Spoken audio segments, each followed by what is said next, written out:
Hey guys, it's Ashley and welcome to my most anticipated releases of 2021 video where I'm going to be talking about all of the amazing books that are coming out this year, as well as the ones that were supposed to come out last year but got pushed back to this year. Let's just face it, we're ready for these books. So when I made this video last year for 2020, I focused on a lot of new authors and books that I'd never really heard before but sounded super interesting, and by doing that I accidentally forgot to put some of my most beloved authors on that list, which, like, how did I forget to include any Victoria Schwab stories? Like, I don't know. In an effort to stop that from happening this year, in this video I'm going to be talking about just authors that I know and love, sequels to series that I started last year or in previous years that are coming out, and just general things that you guys should have already heard about if you've been watching my videos, but if not, maybe these will be new to you. I don't know. I hope you get some sort of enjoyment out of this, and without further ado, let's get into it. So the first book that I want to talk about that I was super excited to get to in 2021 is one that actually already came out and I actually might have already read as of when this video is going up, and that book is Lore by Alexandra Bracken. This video is being sponsored by Disney Book Group so that we can celebrate the release of this amazing book because yes, I did read it, and yes, it was really, really good. This book was actually on my most anticipated releases list before I even started really planning this video out, so you know I was gonna read it as soon as I got my hands on it. Anyway, let me tell you what it's about. So Lore follows this event called the Aegon, which happens every 7 years, and essentially the Greek gods who had betrayed Zeus in the past are sent to Earth as mortals for 7 days. And during these 7 days, there are these sort of families of Greek heroes and things that participate in the Aegon, and if they kill a Greek god, then they get to inherit their powers and they ascend as that new god. So in the story, we follow Lore, who is one of the last of her family line, and she has decided she wants nothing more to do with the Aegon. She had some bad things happen last time, and she's just like, no, not having it. So she tries to get herself out, but is inevitably pulled back in when two things happen. One, her best friend Castor, who she thought had died, returns, and two, Athena, one of the only old Greek gods that are still living during this time, shows up pretty much dying on her doorstep, and she has to make a bargain in order to save her and Athena's life. So as I already mentioned, this story is about Greek mythology, and something that I loved is that you can really tell how much Alexandra Bracken drew on her love of Greek mythology and her Greek heritage in order to create these sort of families in this story, and just the inclusion of all of the Greek myths and just how, like, seamlessly they were woven in. It's really, really wonderful to read. And in addition, a lot of these families who are descended from these Greek heroes are also pretty misogynistic in their, like, values and traditions and things, so the story is a pretty, like, feminist take on mythology, kind of turning the stories on their heads and really, like, reclaiming that for the women. Heck yes! There's also a bit of a romance in this story that I personally really enjoyed. There was a lot of tension as to, like, will they end up together, won't they end up together, will Lore be able to get over these things and fix the Aegon and save the world and things like that, and, like, what will happen to Castor, and blah. It was just a really, really good, like, tension-ridden romance story with all of these other things happening, so I really thoroughly enjoyed this story. When I read it, I flew through it, and even in the moments where I wasn't able to read it, I just kept thinking about it and, like, wanting to get back to it, and I feel like when you have one of those sort of stories, you know that you're in for a good time. So Lore was released on January 5th, 2021 and is available now in hardcover, ebook, and audio, so be sure to click the link in the description below to get your hands on it because Alex Bracken was not messing around when she wrote this. This book is great. And so now let's get into all of the other books that I am so excited for this year. This year, I really think it's going to be a great reading year. I'm really excited for it. Let's go ahead and talk about some more books. So first up on my list is none other than The Serpent's Curse by Lisa Maxwell, which is the third book in the Last Magician series. I'm not sure if this series has, like, a full name or not. I just keep calling it the Last Magician series, so we'll just go with that. I am just so excited for this one. I have been waiting for this. It was supposed to come out last year, and I think it got pushed back to this year, but I'm just like, I'm ready. If you haven't heard of The Last Magician, it is one of my favorite series. I talk about it every now and then, but I used to talk about it constantly. It's sort of a mix, I would say, between, like, Renegades and Six of Crows, where you have these people with these powers, and there's also this sort of time-traveling heist thing going on. So we follow this girl named Esta who has the ability to stop time, and so she ends up time-traveling back to the 1902 New York era in order to get on this heist to get this thing that will help them in the present day to stop something that's happening. I'm trying not to be like super descriptive, but I'm also trying not to be super vague. But also it's been a while since I've read the first book, so I can't help it that I don't remember everything. The story is just really, really good. We follow multiple perspectives and it's just it's so good. There's like historical fiction thrown in there, but there's also like the fantasy element with the people with powers, but then there's also this like tension of like this whole heist happening, and it's so good. I love it. Also, there are so many twists and turns. When you get to the end of The Last Magician and then you move on to The Devil's Thief, it's just like, y'all are in for a wild ride if you start this series. I love it to death, and if you read it, I hope you do too. I'm very excited for the third book, and I just want to read it right now. I'm so excited. Next up, we have Bridge of Souls by Victoria Schwab, which is the third book in the City of Ghosts series. Again, I'm not sure if the series has a name, but that's what we're going with. This is Victoria Schwab's middle grade story about Cassidy, who is a girl who can see ghosts, and her parents have this like ghost TV show sort of thing where they travel around the world to the most haunted cities, and so of course she's gonna be seeing a lot of ghosts. It's a really fun sort of adventure but also spooky story, so I'm excited to see where the third one goes because we have been introduced to this new sort of thing that's happening in the story where now there might be like ghost not hunters, but like something along those lines. So I'm really excited to, I don't know, see where the story goes from there. I should probably reread the other books because, again, I just don't remember a whole lot of what happened. I read a lot of books. It happens. But we'll see if I do that or if I just hop in completely blind, because that sounds like me too. So the next story on this list is one that, this is just kind of like a hopeful book for me. Not that I'm really anticipating this that much, but I feel like by putting this book on this list, it will then get me to read the rest of the series, which will then lead me to this book. And so that story is Winterkeep by Kristen Cashore. This is the fourth book in the Graceling Realms series. Right now we have Graceling, Fire, Bitterblue, and this is Winterkeep, which is the fourth one. The reason that I said all of that stuff is because I've only read Graceling, and you guys know that I've been putting Fire on my TBR for a really long time now and just haven't gotten to it. Again, hoping that by putting this book on this list will then get me to Fire. I don't know anything about what this story is about. I don't know where the story goes after Graceling. I don't even know if we follow the same characters, so I'm just a lost cause when it comes to this one, but we're gonna hope that I get there. The next book on this list I have really made fun of a lot in one of my videos, but that's not gonna stop me from highly anticipating it, and that is A Court of Silver Flames by Sarah J. Maas. It takes a lot of energy and like focus not to say A Court of Silver and Flames.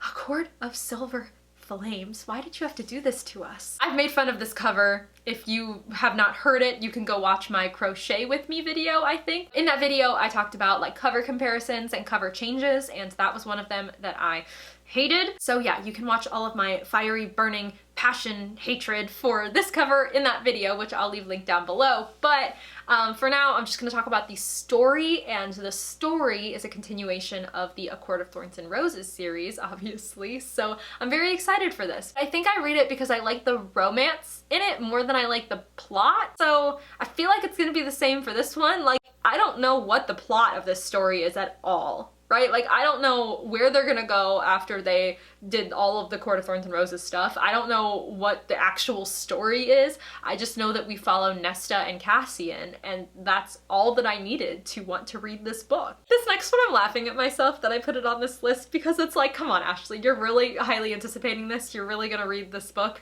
That's Chain of Iron by Cassandra Clare. I'm not gonna get to this. Why did I put this on this list? Who am I kidding? If you've been with me for a while, you might know my history with Cassandra Clare's books. I used to love them. I used to praise them as if they were like written by God. Like, I really, really loved these stories, right? And I still do. They still hold a place in my heart. I still absolutely love them, but for whatever reason, I cannot bring my current self to continue the series anymore. I want to. It's not that I don't want to. I really want to. But every time I go to pick up Queen of Air and Darkness, there's some other book series or book or author or whoever that's kind of just like pulling me in a different direction. And so it's making it very hard for me to want to read those books. And so because I never finished Queen of Air and Darkness, I never moved on to Chain of Gold. So when am I ever gonna get to Chain of Iron? Probably never, but I'm gonna put it on this list because just like Winterkeep, we are gonna cross our fingers and we are gonna hope We're gonna hope and pray that I can do this. Ooh, next up is one that I'm excited about. That's The Box in the Woods by Maureen Johnson. I finished the Truly Devious series, which ended with The Hand on the Wall this year, and it was so good. I really, really loved it, and so I'm really excited for The Box in the Woods, which I didn't even know was going to be a thing until I was looking up 2021 releases and was like, wait a second, this cover looks familiar. The only thing I know about this story is that we follow Stevie Bell, who is the main character in Truly Devious, which is a sort of YA murder mystery story, if you weren't aware. And so basically Stevie is, after, you know, the events of Truly Devious and that kind of thing, she is going to a summer camp now, and there is something weird going on about the summer camp, and like some weird historical, like possibly in the 1970s, like murder mystery, never solved kind of thing happening. And so she is trying to solve that now, or maybe they like recruit her to try to do it or something. Like they know that she can do this kind of thing, so they bring her on. I don't really know what the like story is exactly. I just know that Stevie goes to summer camp and I'm assuming murders happen. So I'm in, I'm ready, let's do this. Next up, I have One Last Stop by Casey McKinston on this list, which I'm really looking forward to because I love red, white, and royal blue, so I'm hoping this one is just as cute and great and wonderful. This story follows two girls. I don't remember what their names are, but one of them is sort of like down on her luck in New York. She's riding the subway one day and she finds this other girl who she's sort of like kind of attracted to, and it turns out that girl is displaced from the 1970s. And so she has to try to figure out how to return her to her time or something. I'm not really sure where the plot goes from there. That's all that I know, but I'm really excited for this because I love Casey McKinston's romance stories, apparently, so I'm hoping that that's good. But also I'm interested in sort of the fantasy element of this story because clearly there's like time travel involved, so maybe it's more sci-fi than fantasy. But I don't really know. Something that's not of this world, I would say. I'm excited. We'll see what happens. Crossing my fingers that I like it. So the next one on this list is like highly anticipated, and that is A Psalm of Storms and Silence by Roseanne A. Brown. There's a lot of S's happening in that title, and I can't really wrap my mouth around the words. The first book in the series was A Song of Wraiths and Ruin, and it was amazing. I talked about it in my Best Fantasy I Read Last Year video. So good. I absolutely loved it. I love the characters. I love the story. It's kind of like a dual perspective, West African inspired fantasy. It's got this sort of like competition thing happening, and there's like a really nice boy and a really hard-headed girl, and there's things that happen, and it's so amazing, and I loved it. I'm really, really freaking excited for this one because that last book, boy, did it leave off on a cliffhanger. So I need to know what's gonna happen to my babies. So the next story on this list is The Black Volume of the Dead by Cassandra Clare and Wesley Chu, which I know that I said that I was not a huge fan of The Lost Book of the White, but I did say in a couple videos, possibly maybe, that I wanted to continue the series because I love Magnus and Alec and I just want to see where it's gonna go, and maybe this is the last book in the series. I hope it is. Somebody did point out in the comments of one of my videos that they thought that the addition of this series to this world was kind of pointless, and honestly, I have to kind of agree. I don't really see why there was like a point to adding this series into the world itself, because it's really just falling like in between a lot of the other stories and making things really hard to like, I don't know, the timeline to make sense, I guess. But I'm here for Magnus and Alec, and that's all. I could care less about anything else that happens in the story. I just want more Malik. That's it. That's all I'm here for. So yeah, while I did not like the second one, I did enjoy the first one, so I know that there's potential to the series. I know that they can write books together that are good, so I'm hoping that the third one is better, and hopefully this is the last one in the series so I don't have to continue to like, I don't know, hope for a better book. Yeah, I'm willing to give this series one more shot before I finally am like, nope, not a fan. So the next story that I am looking forward to, which I think is a thing, but also I didn't do any research on this whatsoever, so this might not be a thing that's coming out. But is the Aurora Cycle getting a third book, or is that just supposed to be a duology? I should have looked into this more before filming this video, so I apologize, but if the Aurora Cycle, which is Aurora Rising and Aurora Burning, if that is getting a third book, then I'm going to be looking forward to that, because I do have Aurora Burning on my list to get to this year. Like, I'm gonna get to it, I'm gonna finish it. And if there's a third book in this series, I want to get to that. I don't know what it's called, I don't know if it has a name, I don't know if it's even supposed to exist. If this is just a duology, then all of this that I'm saying right now can just be like totally forgotten about and just disregarded. But yeah, if there's gonna be a third book, I'm looking forward to it. It's been a while since I read the first book, Aurora Rising, but it is a sci-fi set in space following this sort of ragtag group of cadets, I guess you would call them, possibly. I don't remember what their full title was. But they come across this girl who was in like a cryogenic sleep sort of thing, and then they have to stop the end of the world. It kind of just like really escalates after that. So yeah, it's a really good story. I really enjoyed it. I like the characters and I like the dynamic between all of them. And I like the things that we don't yet know about the characters. There are like these secrets that you don't know in the first book about some of the, you know, outlying characters that don't really say a lot. So I'm excited to see where it goes, and I've been meaning to pick up the second book and I just haven't. So we'll get to that eventually, hopefully. Possibly. And then the next two books do not have titles or release dates or anything yet, so these might not even come out in 2021, but I'm just crossing my fingers that they do. The first one is the second book in the Legendborn series by Tracy Deonn. I'm hoping that this comes out this year. Again, no release date, no title, so I have no idea, but I'm just in case they are, we're gonna put it on this list. Legendborn is about this girl who loses her mother and is grieving, but then sort of tumbles into this world of like the descendants of King Arthur and all of these like Arthurian legends. Really, really, really good. It's a great story with a great romance, and I'm very excited for the second book because of things that are going to happen. I'm so excited for it. Oh my god, you don't know. You don't even know. And then last on this list, but not technically last because I do have a little like footnote at the end of this video, is the fourth book in the Nevermore series by Jessica Townsend, which I have heard this, okay, in an interview. She said that this fourth book was the one she was most looking forward to writing in the whole series. So that is exciting for me.